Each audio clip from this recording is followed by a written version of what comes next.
사사기 3장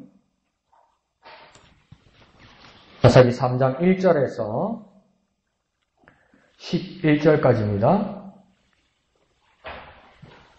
사사기 3장 1절에서 11절까지 다 같이 한 음성으로 읽겠습니다. 시작. 여호와께서 가나안의 모든 전쟁들을 알지 못한 이스라엘을 시험하려 하시며 이스라엘 자손의 세대 중에 아직 전쟁을 알지 못하는 자들에게 그것을 가르쳐 알게 하려 하사 남겨두신 이방 민족들은 블레셋의 5 군주들과 모든 가나안 족속과 시돈 족속과 바알 헤르몬 산에서부터 하맛 입구까지 레바논 산에 거주하는 히위 족속이라. 남겨두신 이 이방 민족들로 이스라엘을 시험하사 여호와께서 모세를 통하여 그들의 조상들에게 이르신 명령들을 순종하는지 알고자 하셨더라. 그러므로 이스라엘 자손은 가나안 족속과 헷 족속과 아모리 족속과 브리스 족속과 히위 족속과 여부스 족속 가운데에 거주하면서 그들의 딸들을 맞아 아내로 삼으며 자기 딸들을 그들의 아들들에게 주고 또 그들의 신들을 섬겼더라. 이스라엘 자손이 여호와의 목전에 악을 행하여 자기들의 하나님 여호와를 잊어버리고 바알들과 아세라들을 섬긴지라. 여호와께서 이스라엘에게 진노하사 그들을 메소포다미아 왕 구산 미사다임의 손에 팔았으므로 이스라엘 자손이 구산 미사다임을 8년 동안 섬겼더니 이스라엘 자손이 여호와께 부르짖음에 여호와께서 이스라엘 자손을 위하여 한 구원자를 세워 그들을 구원하게 하시니 그는 곧 갈렙의 아우 그나스의 아들 온니엘이라. 여호와의 영이 그에게 임하셨으므로 그가 이스라엘의 사사가 되어 나가서 싸울 때에 여호와께서 메소포다미아 왕 구산 미사다임을 그의 손에 넘겨주심에 온니엘의 손이 구산 미사다임을 이기니라. 그 땅이 평안한 지 40년에 그나스의 아들 온니엘이 죽었더라. 아멘. 자, 첫 번째 사사가 나옵니다. 온니엘이라고 나오는데 11절 끝에 보면 온니엘이 누구의 아들이라고 되어 있냐면 그나스의 아들이라고 되어 있잖아요. 그러니까 온니엘의 아버지가 그나스인가? 이거 성경을 조금 펼쳐본 사람, 이래 됩니다. 이 갈렙을 항상 어떤 사람이라 하냐면 그나스 사람, 그니스 사람, 갈렙이라고 항상 이야기했거든요. 그런데 온니엘은 지금 누굽니까? 그 갈렙의 조카뻘이 되죠, 그죠? 그리고 또 앞장에서 보면 온니엘은 또 누가 됩니까? 갈렙의 사위가 되죠. 근데 어떻게 같은 아버지 그나스가 되겠습니까? 그러니까 이 그나스의 아들이랄 때 이 그나스라는 사람 말은 뭐냐면 또 갈렙을 그나스 사람이라고 이야기하거든요. 민수기 같은 데 가면. 왜 그나스 사람이냐면 이 출신이 이스라엘 출신이 아닙니다.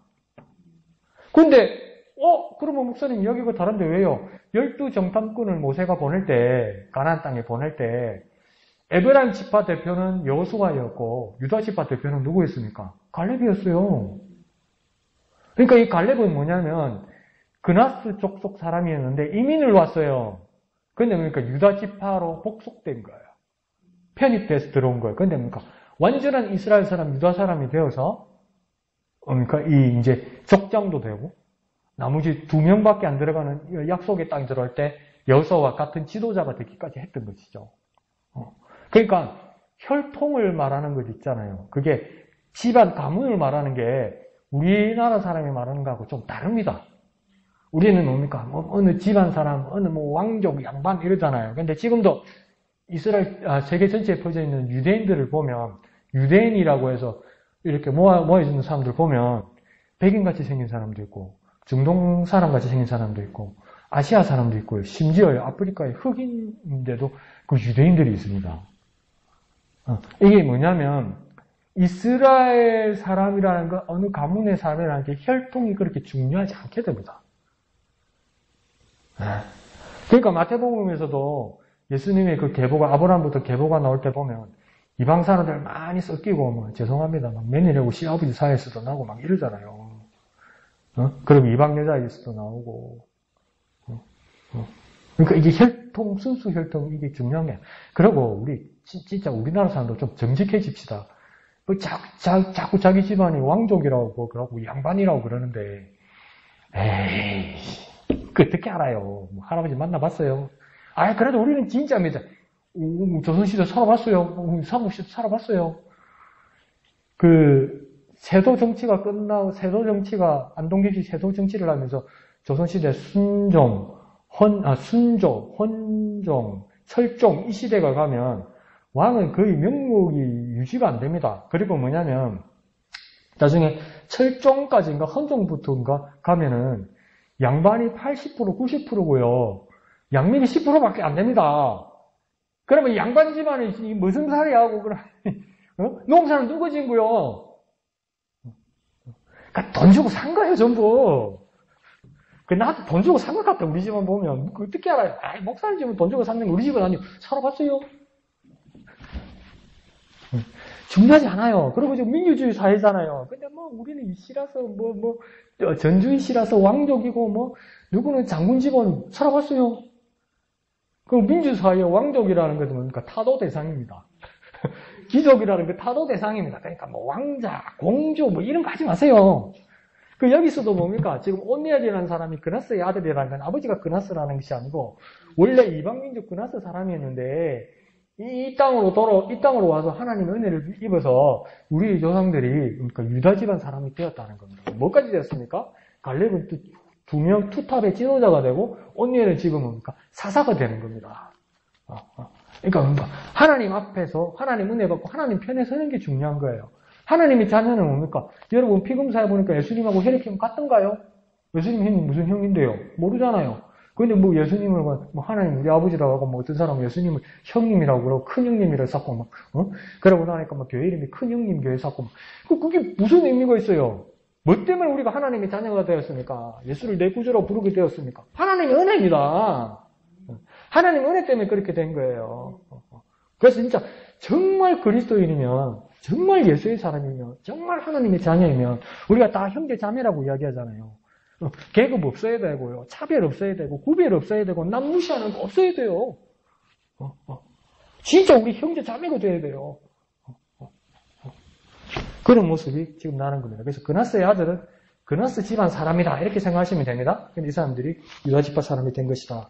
자, 오늘 1절에 보면, 1, 2절에 보면 그 대상들을 누구를 향해서 이 말씀이 지금 나아가고 있냐면 처음 시작할 때 전쟁을 알지 못하는 자들, 전쟁을 알지 못하는 이스라엘을 향한 하나님의 모습을 보게 되는 겁니다. 그러니까 전쟁을 알지 못하는 자들, 전쟁을 알지 못하는 이스라엘이라는 말은 뭐냐면 요즘 우리말로 하면 전후 세대라는 겁니다. 우리나라도 뭡니까? 마지막 전쟁이 1950년 한국전쟁, 6.25 전쟁이었죠. 그러면 지금 70년이 넘었습니다. 그러면 우리도 꼰대짓을 하면 안 되는 거예요. 너가 무슨 옛날 알아, 우리 고생하던 데를 알아, 너가 6.25 전쟁을 알아 이러는데 지금 여기서 전쟁 세대하면 이인숙 집사님쯤 되나? 그 이인숙 집사님도 기억이 나나 그때 올랐던데 세술 때도 그 전쟁을 어떻게 알아? 이인숙 집사님한테 가가지고 너가 6.25 전쟁을 알아. 몰라요, 이인숙 집사님도 이제. 그리고 또 6.25 전쟁이 뭡니까? 이 경남 지방에는 거의 없었잖아. 그러니까 전쟁을 몰라요. 그 전쟁을 몰라기 때문에 그러면 우리한테도 뭡니까? 우리도 전쟁을 모르니까 하나님 똑같은 경험을 하게 될까? 전쟁을 모르니까 전후 세대니까 전쟁의 처참함, 전쟁의 고통 이런 것을 직접적으로 하나님께서 무엇을 교훈하시려고 그런 걸까? 그건 아닌 것 같아요. 아니 그게 맞다면은 우리가요 전쟁을 더 잘 알고 있죠. 왜요? 6.25 전쟁은 3년 동안 전쟁을 했지만 사실은 전국적으로 한반도 전체로 전쟁한 건 1년이 안 됩니다. 나머지 2년은 어디서 전쟁했냐면 38선 유전선 근처에서 고지전 전투를 그 2년이 넘게 끌은 거예요. 그게.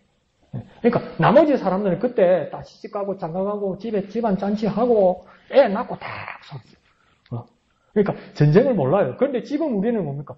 너무 매체가 발전하고 너무 자료들이 많으니까 우리가 전쟁의 피해 상황을 전후 세대는 우리가 더 잘 알아요.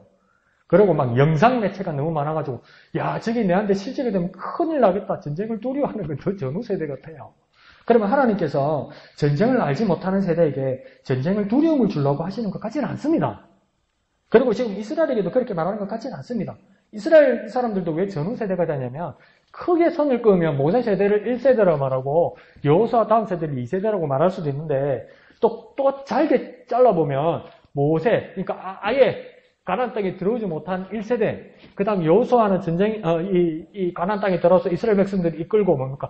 이 땅을 평정하고 정리하고 가나안 사람들을 쫓아내기 위해서 전쟁을 5년을 했습니다. 여기도 전쟁 세대예요.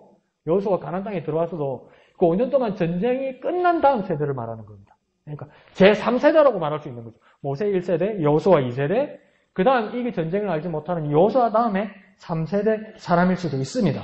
그런데 이 3세대 사람들에게 하나님께서 뭐 어떤 문제가 있어서 그렇게 이야기하냐면 시험하려 하셨다고 이야기합니다. 뭘 보아야 되겠다고 말씀하셨다는 겁니다. 어떻게 하시려고? 무엇을 하시려고 하나님은 시험하려고 하셨을까요? 그러니까 하나님이 우리에게 뭘 알기를 원하는 게 있다는 거예요. 그래서 2절 하반절에서는 이 시험을 왜 하셨다고 2절 하반절에서 말하냐면 가르쳐 알게 하시려는 것이다 이렇게 이야기하는 겁니다. 그러니까 지금 전쟁을 모르는 이스라엘 백성들이 모르는 게 있어서 배워야 하는 것이 있기 때문에 하나님께서 시험하여서 가르쳐 알게 한다는 거예요. 그러니까 시험의 이유가 정확하게 나오는 거죠. 시험 쳐서 100점 받으려고 하는 게 아니고요. 뭡니까? 내가 뭘 알고 있고 내가 뭘 모르고 있는가를 발견하기 위해서입니다. 그러니까 학교 시험하고 하나님 앞에 시험하고 똑같아. 근데 우리는 뭐라니까? 시험지 가져와봐라. 통신표 가져와봐라. 엄마 아버지가 허리가 뚫 빠지더라고 돈 벌어가지고 공부시키고 학원까지 보내니까 이거밖에 못 봤나? 그게 아니고요. 네가 뭘 알고 있고 네가 뭘 모르고 있고 네가 이걸 알고 있구나. 네가 이걸 뭘 모르고 있구나. 그렇게 엄마 아빠가 그냥 확인해 주면 되는 거예요. 사실은. 그런데 막 틀렸다고 난리 부신하고 뭐 나라 전체가 그러니까 그럴 수밖에 없는데 하나님도 무엇입니까? 백성들이 무엇을 알고 있고 무엇을 모르고 있기 때문에 어떤 걸 배워야 하는지를 알게 하기 위해서 가르쳐 알게 하기 위해서 하나님 시험하신다는 겁니다. 그런데 그럼 우리에게 가장 큰 위험한 것은 뭐냐면 내가 복음을 가지고 있는 사람, 다 안다고 생각하는 사람, 그 사람입니까? 교회 안에서 제일 무섭습니다. 제5복음서 마태, 마가, 누가, 요한복음, 그 다음 내가 복음. 그리고 뭡니까? 뭐 말 좀 꺼내려면 다 안다. 이 말은 뭐냐면 내가 무엇을 알고 있는지 심지어 모르고 있다는 것을 모르는 것입니다. 내가 뭘 모르고 있는지 모른다는 겁니다. 다 안다고 그러니까 내가 뭘 모르고 있는지를 모른다는 겁니다. 그러면 뭡니까? 배울 여지가 없는 비참한 사람이죠. 그러니 우리가 하나님 앞에 시험을 당할 때 가장 중요한 것은 뭐냐면 배울 겸손한 자세를 가져야 되는 겁니다. 이 시험을 통과하는 것도 중요하지만 시험을 통과하지 못하더라도 우리가 모르는 것을 배워야 된다는 겁니다. 그러니까 하나님 나를 가르쳐 알게 하소서 이런 겸손이 있어야 된다는 겁니다. 그런데 그게 우리 수요일날 지난주 수요일인가요? 나눴던 것처럼 그게 잘 안 돼요. 신앙생활 오래 할수록. 근데 뭡니까? 가장 먼저 선결돼야 될 겁니까? 겸손입니다. 겸손. 내가 하나님 앞에서 정말 낮은 사람이다. 그래서 내가 하나님 앞에 배워야 된다. 하나님 나를 가르쳐 알게 하옵소서. 그렇게 하나님 앞에 나아가는 시험을 당할 때도 그렇게 겸손한 저와 여러분 되시기를 부탁드립니다. 한번 해볼까요? 주여 나를 가르쳐 알게 하소서. 주여 나를 가르쳐 알게 하소서. 시험 당할 때 주여 나를 가르쳐 알게 하소서. 이렇게 주님 앞에 겸손히 나아가는 저와 여러분 되시기를 부탁드립니다. 그리고 두 번째는 뭐냐면 곧 전쟁을 통하여 4절 끝에는 뭐라냐면 여호와의 주신 명령들을 순종하는지 알고자 시험하신다. 그러니까 하나님이 명령을 주시는데 이 명령을 순종하는지 알고자 하기 위해서 하나님 뭐 하신다는 겁니까? 시험하신다. 이렇게 말하는 겁니다. 하나님의 명령을 내가 하나님의 명령을 순종하는지 거절하는지 하나님 모르고 계신 걸까요? 시험 안 하면 하나님 모르시는 걸까요? 그래서 테스트 해봐야 그때야 하나님도 내가 순종하는지 안 하는지 알고 계신 걸까요? 하나님 전지전능하시다면서요. 다 아신다면서요. 그런데 왜 시험 해봐야 아는 겁니까? 죄송합니다. 된장인지 은간인지 찍어 먹어봐야 아는 겁니까? 어머니들. 봐도 알잖아요. 근데 하나님은 뭡니까? 내가 순종하는지 안 하는지 하나님 나를 테스트 해봐야 아는 겁니까? 이거 이상하잖아요. 근데 그게 비슷한 일이 어디서 일어나냐면 아브라함에게 명령하셔서 아들 이삭을 바치라고 할 때 모리아산에서 칼을 뽑아서 내리치려고 할 때 하나님 그때서야 뭐라고 해야 합니까? 나 하나님이 이제야 너 아브라함이 하나님을 경외하는 줄 아노라 이래요. 뭡니까? 이제야 내가 알았다고 말씀하세요. 왜 이제야라고 하나님 그렇게 말씀하셨을까요? 한번 가만히 생각해 봅시다. 하나님 시험하지 않으면 하나님 내 속을 알지 못하는 걸까요?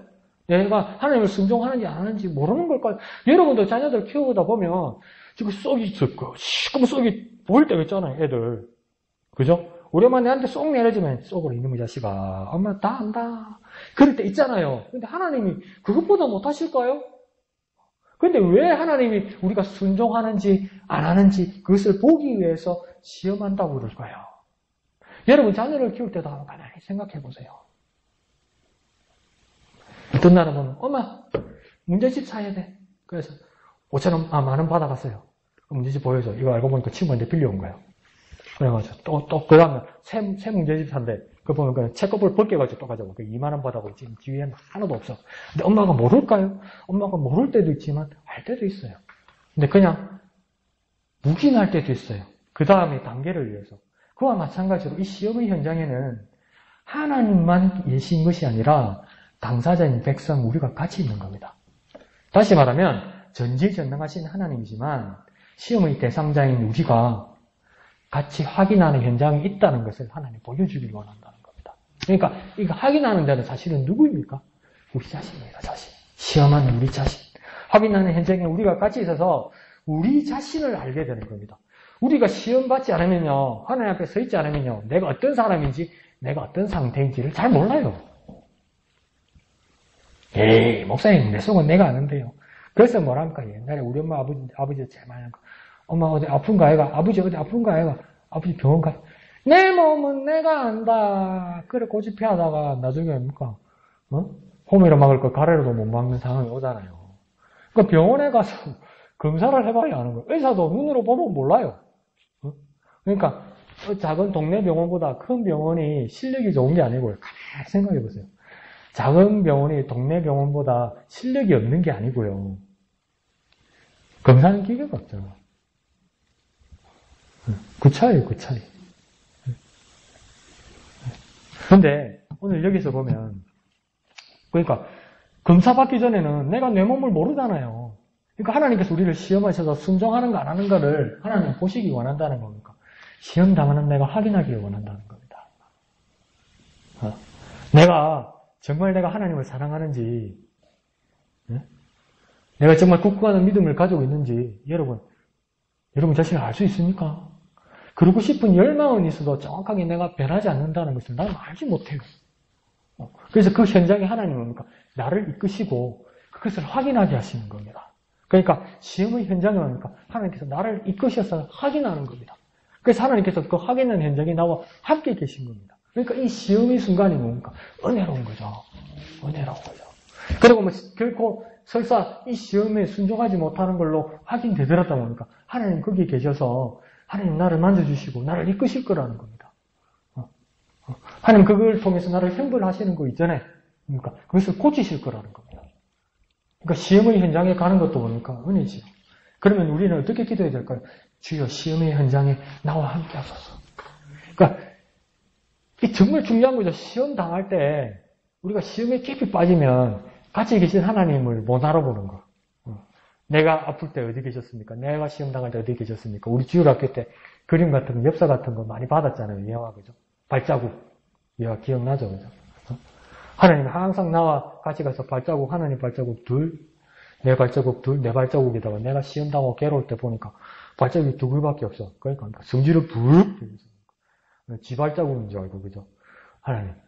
내가 힘들고 내가 아플 때 정작 하나님 어디 계셨습니까? 어디 숨으셨습니까? 내 발자국밖에 없네. 그러니까 뭐라 합니까?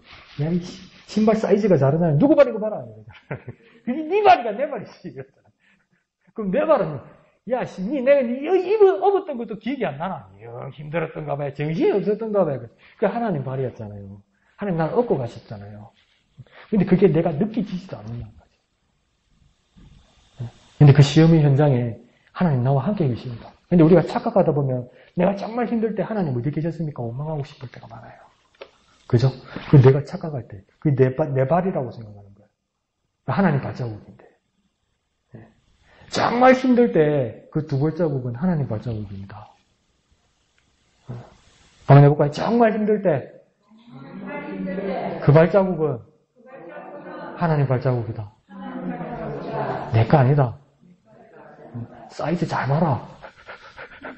내 사이즈 아니잖아. 내 사이즈 아니잖아요. 그 시험의 현장에 하나님이 나와 함께 계시면, 그걸 내 믿음을 확인해 주시면, 이게 얼마나 큰 은혜입니까? 그 시험이 은혜로 변할 수 있는 거죠. 한번 해볼까요? 주여, 시험의 현장에 나와 함께 하소서. 주여, 시험의 현장에 나와 함께 하소서. 함께 하시는 하나님을 경험하는, 확인하는 저와 여러분 되시기를 부탁드립니다. 자, 그러면서 2절과 4절 끝에, 4절 시작에서 또 무엇이 그들에게, 이스라엘 백성들에게 있었다고 하냐면 하나님이 남겨주신 이방 민족들이 있었다고 이야기합니다. 그러니까 가나안 땅에 들어가니까 텅 빈 땅, 우리 마음대로 살 수 있는 땅이 아니었고, 이스라엘 사람들이 살 수 있는 땅이 아니었고, 그러니까 이방 민족들이 그대로 있었는데 그 이방 민족들을 완전히 내보내지 않고 하나님께서 남겨두신 이방 민족들이 있다고 이야기하는 겁니다. 그런데 이스라엘 입장에서 이 가나안 사람들이 이방 민족이지, 사실은 이 사람들 입장에서는 뭡니까? 자기들이 원주민이고 자기들이 터줏대감이죠. 잘 살고 있는데 어디 가서 이집트에서 400년 살고 있다가 우리는 400년 동안 이 팔레스타인 가나안 땅에 살고 있는데 지 땅이라고 비기래. 이런 황당한 일을 당한 사람이 사실은 가난한 사람들입니다. 그런데 그러니까 하나님의 약속을 이스라엘 민족 입장에서는 지금 살고 있는 사람들이 이방 민족이 된 것이죠. 그러니까 서로 말하겠죠. 이스라엘 사람들은 가난한 사람들을 보고 네가 이방인이야 그러고, 또 가난한 사람들은 뭡니까? 이스라엘 사람들하고 적반하장이네. 네가 이방인이지 이러는 거, 이제 와서 이러는 거. 그게 뭡니까? 몇천 년을 지나서 지금도 싸우는 거 아니에요. 이스라엘 땅에 난리 굿이 나는 거 아니에요. 우리 땅이다 서로 싸우는 거예요. 누구 땅입니까? 지 땅도 아니고 내 땅도 아닙니다. 그게 하나님 땅이지. 이거 그게 지 땅이라 샀습니까? 누가 더 원조인가 따지는 것은 중요하지 않습니다. 천천히 한번 가보십시오. 원조 닭갈비집이라고 다 쓰여 있습니다. 그래서 또 뭡니까? 본래 원조 닭갈비집 이라고 그럽니다. 어동동에 가보십시오. 원조 아구찜집이 7개, 8개가 됩니다. 어느 집이 진짜인지 모릅니다. 집에 맞으면 그 집이 원조집이라고 난립니다. 우리 집이 방송국에 나왔다고.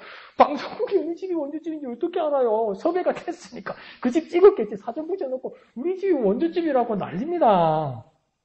누가 원주인가를 따라지는 것은 중요하지 않습니다. 하나님께서 여기 이들을 이방인이라고 말씀하시는 이유는 서로 다른 문화와 서로 다른 신앙의 기준을 가진 이 민족들을 이방 민족이라고 말하는 겁니다. 누가 원조인지가 중요한 것이 아니고, 누가 주인인지가 중요한 것이 아니고, 하나님과 다른 신앙의 기준을 가진 민족들이 이방 민족이라는 겁니다. 그런데 하나님께서 일부러 그 가나안 땅에 이방 민족 가나안 사람들을 남겨두어서 같이 살게 하면서 이스라엘이 어떻게 살아내는지 하나님 시험하시고 보시겠다는 겁니다. 어떻게 견뎌내는지, 어떻게 극복하는지, 어떻게 그들과 함께하는지 하나님께서 보시겠다는 겁니다. 그러니까 일부러 뒀다는 겁니다. 일부러. 그러니까 제가 확 쓸어버리겠다는 건 뭡니까? 의미 없는 일입니다. 쓰러지지도 않고요. 하나님께서 그들과 어떻게 사는지 보시겠다는 겁니다. 시험하시겠다는 겁니다. 오늘 그리스도인들은 하나님 나라 백성으로 이 땅에 살아갑니다. 그래서 사회로부터는 우리가 때로는 소외당하면서 이방인 같지만 또 나름 세상 사람들과 어울려 살아가기도 합니다. 그러면 하나님은 오늘날 우리 그리스도인에게도 어떻게 살아가는지 살펴보시고 시험하고자 하는 것이 있을 거라는 겁니다. 오늘 우리도 어떻게 살아가는지 시험하고자 하는 것이 있을 거라는 겁니다. 그러니까 나는 하나님을 향한 믿음을 지키고 있습니다. 오직 예수님 내 구주만 믿고 있습니다. 그렇게 싶지만 가만히 보세요. 내가 감히 바알이라는 건 상상도 못합니다. 아스다롯, 아세라라는 것은 상상도 못합니다. 목사님, 그런 건 생각도 안 해봤습니다. 아니죠. 생각도 안 했죠. 저도 바알이라면 입에 붙지도 않고 아스다롯이라는 상을 제대로 구경해보지도 않고 사진밖에 보지 않았는데 내가 하나님 외에 바알이나 아스다롯이 말이 됩니까? 그런데요, 다시 한번 생각합시다. 바알과 아스다롯은 무엇을 위한 신입니까? 풍년을 위한 신입니다. 농사 질 때 풍년되게 해주는 신요. 그러니까 풍요를 주는 신요. 지금으로 말하면 뭡니까? 부자 되게 하는 신요. 한때 IMF 때 BC카드 뭡니까? 얼마나 인기 많았습니까? 그 광고 방송이 뭡니까? 김정은이라는 여자 배우가 나와서 여러분 모두 부자 되세요 그랬잖아요. 그 BC카드가 바알입니다. 그러면 오늘 21세기를 살아가는 우리도 21세기의 바알들을 얼마나 열망하고 얼마나 강을망하고 얼마나 부르짖고 있습니까?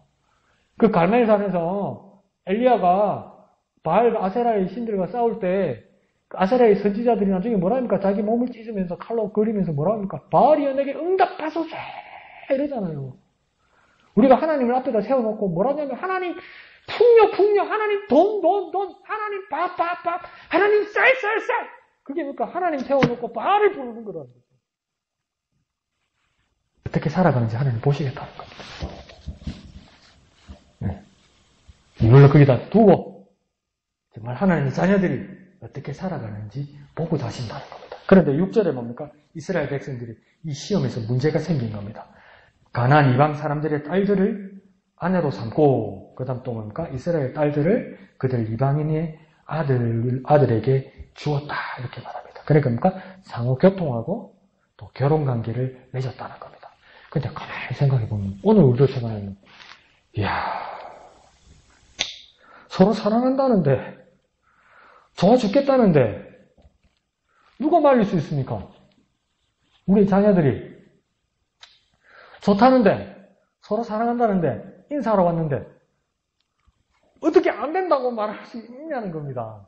거기다가 우리가 객관적으로 봐도 우리 딸이나 우리 아들을 믿음 있는 사람한테 교회 다니는 사람한테 믿음 놔두고 교회 다니는 사람한테 사흘을 삼고 며느리를 삼고 싶어도 객관적으로 보면 찌질이 교회 청년들이더라는 거죠. 이 찌질이 교회 청년들보다 세상 젊은이들이 더 패기 있고 능력도 있어 보여요. 근데 패기 있고 능력이 있어 보이는 이 사회생활하는 사람을 며느리나 사이에 삼지 않고 이 찌질이 교회 청년들과 짝을 지어주려면 우리 딸이 우리 아들이 고생할 거 생각하니까 막막하거든. 부모가 하면 말이 안 되거든요. 그리고 그보다 더 중요한 것은 뭡니까? 지가 좋아하는 사람이 따로 있는데 그걸 어떻게 엄마 아빠 마음대로 하겠습니까? 맞는 사람이 없어. 엄마 아빠가 봐도 맞는 사람이 없고 우리 애들이 봐도 맞는 사람이 없어. 여러 가지 이유들이 있습니다. 그러니까 요즘으로 보면 누가 막을 수 있습니까? 지가 좋다는데 지가 좋다는데 막으면 요즘 신문나죠. 이상한 부모라고. 그런데 지금과는 다른지 모르겠지만 당시에는 이 결혼들이 심각한 문제들로 그 당시에는 비화되었던 겁니다. 6절 끝에 뭐라고 합니까? 그렇게 결혼을 시켜놓으니 그들이 이방의 신들을 섬겼더라 이렇게 말합니다. 어떤 문제가 생겼냐면 첫 번째 하나님을 떠났다는 것입니다. 두 번째는요. 믿음에서 관계없는 삶을 즐기게 되었다는 겁니다. 그게 문제였다는 거예요. 저거 좋아서 결혼하는 걸 어떻게 막겠습니까? 그런데 하나님 그것 때문에 하나님을 떠나게 되고 믿음과 관계없는 삶을 살게 되었다는 겁니다. 그러니까 오늘날 우리에게도 결혼의 의무가 관건이 아니라 이것 때문에 하나님을 떠나게 되는가? 하나님 안에 있는가? 그러면 세상 방법으로 사는가? 하나님의 방법대로 사는가? 내가 주 안에 있어 주님의 법대로 사는가? 이게 시험의 중요한 주제가 되었다는 겁니다. 사실.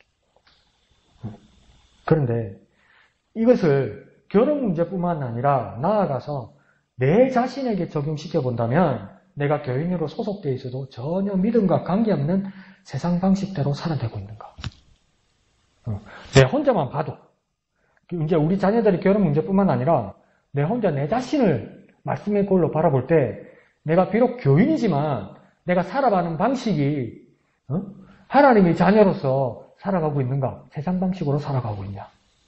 그것을 우리가 바라봐야 된다는 겁니다. 그러니까 이 테스트 대 위에는 나 강 목사부터 평신도 여러분 모두까지 해당되는 겁니다. 다시 질문해보면 내가 비록 교인이지만 세상 방식대로 살아가는가? 하나님 나라 방식대로 살아가는가?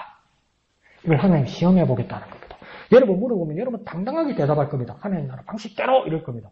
근데 그걸 내 양심에다가 빼뚫어서 물어보면 그러니까 하나님의 방식대로 살아가야지요.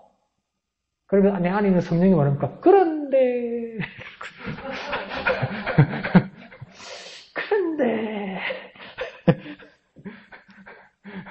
지금 이거 물어보는 겁니다. 네. 참 그렇죠? 네. 내가 정말 세상과 결혼하여 살고 있는가? 주님을 내 신랑으로 여기며 살고 있는가? 확신을 못 드려서 죄송합니다. 그런데 오늘은 고민을 던져드려서 이 고민을 가지고 기도합시다. 어차피 하나님께서 시험대에 올려서 이런 거 저런 거 보신다면 그 시험대에서 하나님도 날 떠나지 않고 같이 바라봐서 죄송합니다. 상당히 부끄러울 수도 있는데 하나님 앞에서. 그러나 그것 때문에 내가 고침받을 수 있다는 것이. 내 자신을 발견했으니까. 그래서 정말 주님을 내 신랑으로 여기며 살고 있는가? 내가 세상 방식대로 살아가는가? 주님 방식대로 살아가는가? 그렇게 깊이 고민하는 저와 여러분 됩시다. 자, 그래서 7절은 이 시험에 납작한 결과들을 세 가지로 분명하게 말씀합니다. 첫 번째는 7절 시작할 때 뭐니까 악을 행하였다고 합니다. 근데 그 악도 어떻게 행했다고 이야기하냐면 여호와의 목전에서 악을 했다. 목전은 뭐냐? 눈목자를 쓰는 겁니다. 앞전자서는. 하나님 눈앞에서 범죄했다는 겁니다. 이야, 몰래 안 했대요.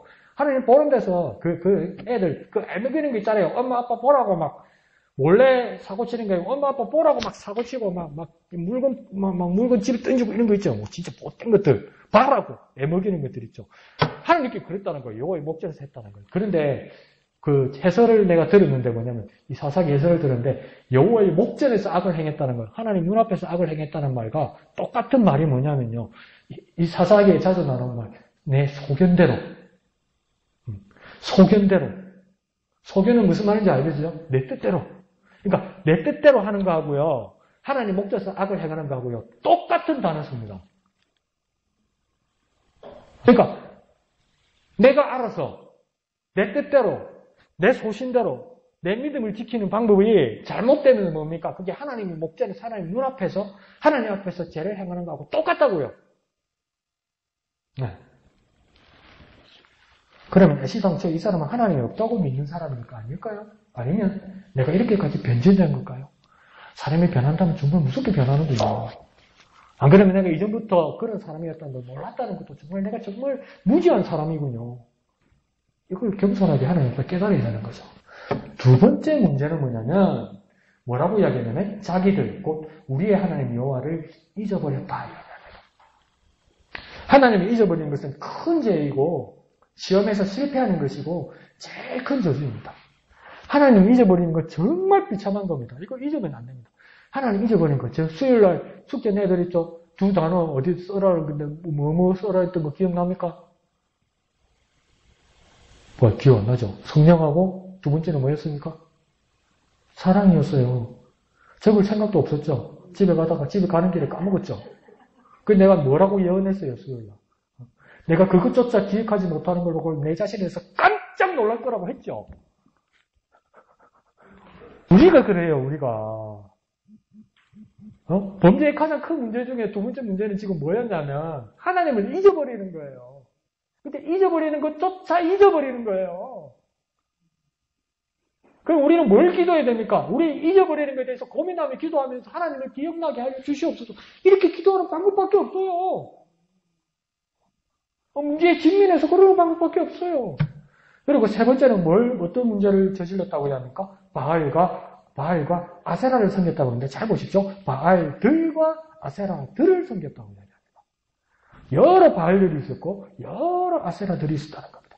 내가 좋아하는 것, 내가 맛있어 하는 것, 내가 필요로 하는 것, 여러 가지. 그것을 뭡니까? 다른 신들로 섬겼다는 겁니다. 그러니까 한번 상상해 보십시오. 하나님만 의지하고 예수 이름만 부르다가 이제는 뭡니까? 너무 세상의 맛을 잘 봐서 달콤하고 막 고소하고 막 행복하고 막 그런 것들의 맛을 너무 많이 봐서 이제 다른 신당에 가서 그 귀신을 의지하고 방을 잡고 지팡이를 의지하고 있다면 이게 얼마나 더러운 일입니까? 내가 달콤함에 젖어서 내가 재미에 젖어서 하나님을 잊어버리고 있다면 내가 바알들과 아세라들을 섬기는 것과 똑같다는 겁니다. 그러니까 이전에 하나님을 절대적으로 의지하던 마음을 다른 그 어떤 사람, 대상, 물질, 관점에 옮겼다는 이게 정말 참남하고 가증스러운 일이라는 겁니다. 근데 이게 어디로부터 시작되는 겁니까? 우리 마음으로부터 시작되는 거예요. 마음으로부터 시작해서 가만히 내버려두면 걷잡을 수 없는 거예요. 그러니까 우리는 어떻게 기도해야 될까요? 이 악심에서 떠나가게 하여 주옵소서. 이 악한 마음에서, 이 악심에서 떠나가게 하여 주옵소서. 말하지 않는 건 정말 중요하죠.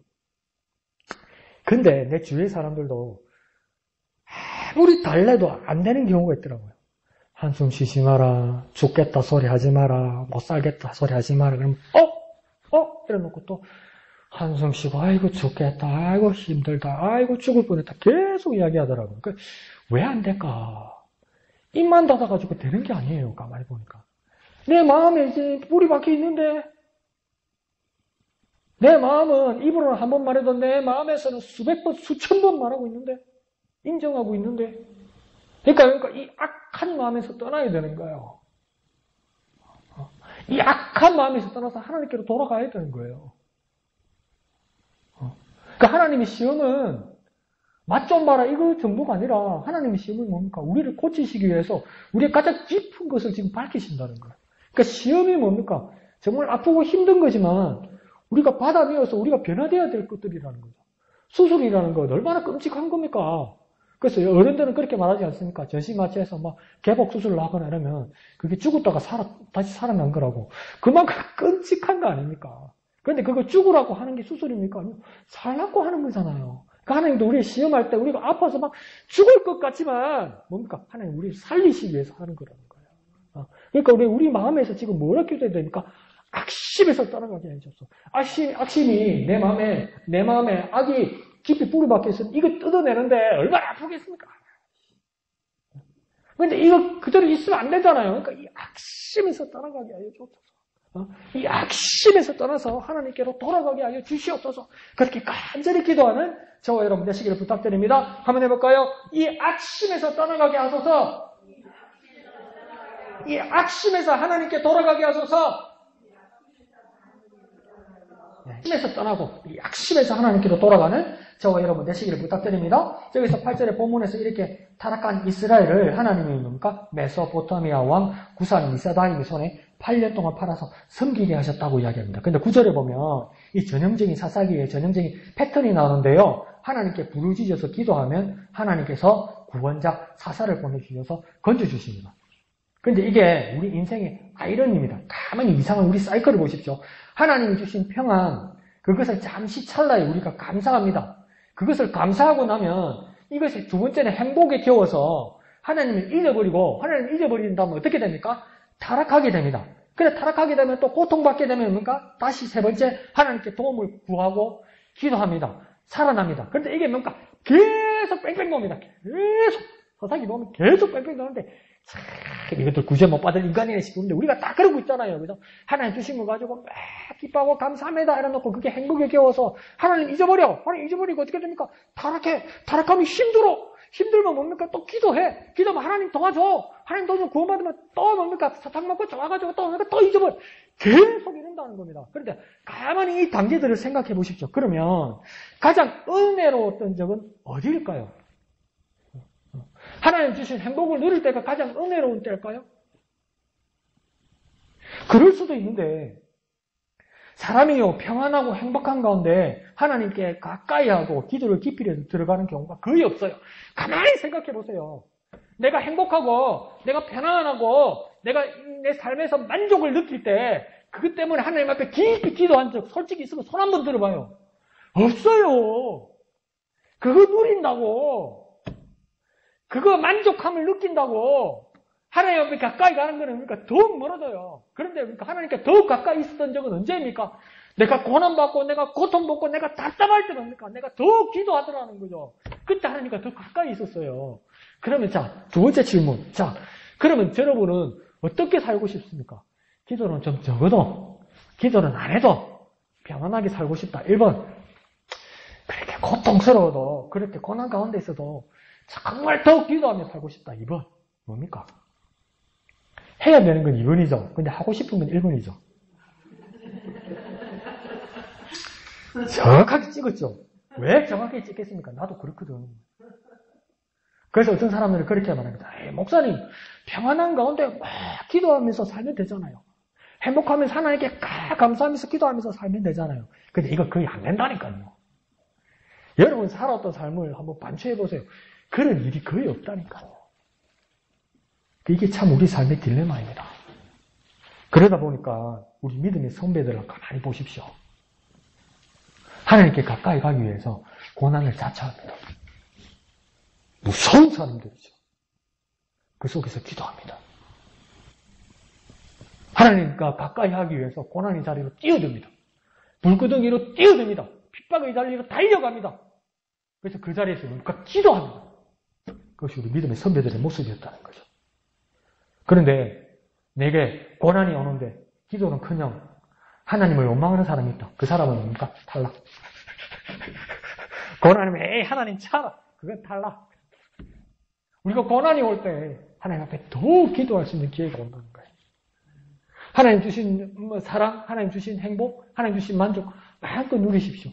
그러나 그것이 사라졌을 때 하나님을 포기하지 말고 더 하나님께 나아가는 기도의 자리로 나아갈 수 있는 은혜가 다시 시작된다는 것을 저와 여러분 잊어서는 절대 안 된다는 겁니다. 그러니까 뭡니까? 고난 가운데 기도하는 그리스도인 그 사람은 은혜로운 사람입니다. 아이 고난 싫은데 그래도 그 고난 때문에 기도한다면 그건 진정한 그리스도인입니다. 하나님과 가까이 하는 그리스도인입니다. 한번 해볼까요? 고난 가운데 기도하는 그리스도인. 고난 가운데 기도하는 그리스도인. 고난 가운데 있기 때문에 기도하면서 하나님께 더 가까이 갈 수 있는 것입니다. 그 만족함, 그 감사함을 누리는 저와 여러분 되시길 부탁드립니다. 자, 그래서 그 구원자가 누구라고 이야기합니까? 사사가 온니엘이라고 이야기합니다. 그 온니엘에게 10절에 보면 그에게 하나님이 영임하시고 그가 무엇입니까? 사사 재판관 장군이 되어 전쟁터로 나가 싸웁니다. 그자 10절 마지막에 결국은 뭡니까? 온니엘이 굿산 미사다임을 이기니라 이렇게 이야기합니다. 그 이긴 원인은 무엇입니까? 10절 중간에 여호와께서 메소포타미아 왕 굿산 미사다임을 그의 손에 온니엘의 손에 넘겨주시네 이렇게 말합니다. 하나님이 그 온니엘의 손에 하나님께서 넘겨주셨다는 겁니다. 하나님이 영이 임하시면 하나님께서 이 모든 당락을 하나님께서 결정하시고 하나님 그 손에 옮겨주셨기 때문에 온니엘이 이겼다는 것입니다. 전쟁을 알지 못하는 이스라엘, 하나님이 자녀들에게 시험하시고 알고자 하시고 주시고자 하는 교훈은 무엇일까요? 그러면 무엇이냐면 첫 번째는 뭡니까? 우리가 고난 가운데 있어서 부르짖을 때 두 번째 하나님의 영이 임하시고 세 번째 뭡니까? 하나님 이 판을 넘겨주시면 네 번째 나는 승리한다는 겁니다. 더 간단하게만 말씀 들어볼까요? 고난 가운데 기도하면 성령 충만하여 승리한다는 겁니다. 고난과 같은 시험이 올 때 그것은 뭡니까? 기도의 시간이라는 겁니다. 기도의 시간이 오면 하나님의 영 성령이 충만하게 하셔서 우리를 승리하게 하신다는 겁니다. 그러니까 고난은 피해야 할 것이거나 고난은 그냥 극복해야 할 것만이 아니라 고난을 통해 우리는 승리한다는 겁니다. 고난이 오거든 이제 멀리 바라보십시오. 내게 고난이 오고 오늘 어려움이 오면 또 왔다. 이것도 어떻게 하나? 이걸 어떻게 잘 넘기지? 이걸 어떻게 무시하지? 이렇게 하지 말고요. 더 진취적으로 더 믿음의 눈으로 바라도 고난이 내게 오면 이제 승리하리라. 고난이면 이제 승리하리라. 그 믿음을 가지고 기도하는 겁니다. 고난이면 이걸 승리하리라. 이걸 이겨내리라. 이것을 정복하리라. 그것은 왜요? 내가 기도하면 하나님의 영 성령이 충만하게 역사하셔서 하나님을 내 손에 넘겨주시기 때문입니다. 그래서 고난 가운데 기도하여서 성령 충만하여 승리하는 저와 여러분 되시기를 예수님 이름으로 축원드립니다. 한번 해볼까요? 고난 가운데 기도하게 하소서. 성령 충만하여 승리하게 하소서. 고난 가운데 기도하게 하소서. 성령 충만하여 승리하게 하소서. 승리하게 하시는 신실한 주님을 의지하고 나아가는 저와 여러분 되시기를 예수님 이름으로 축원드립니다. 1절만 찬송하겠습니다.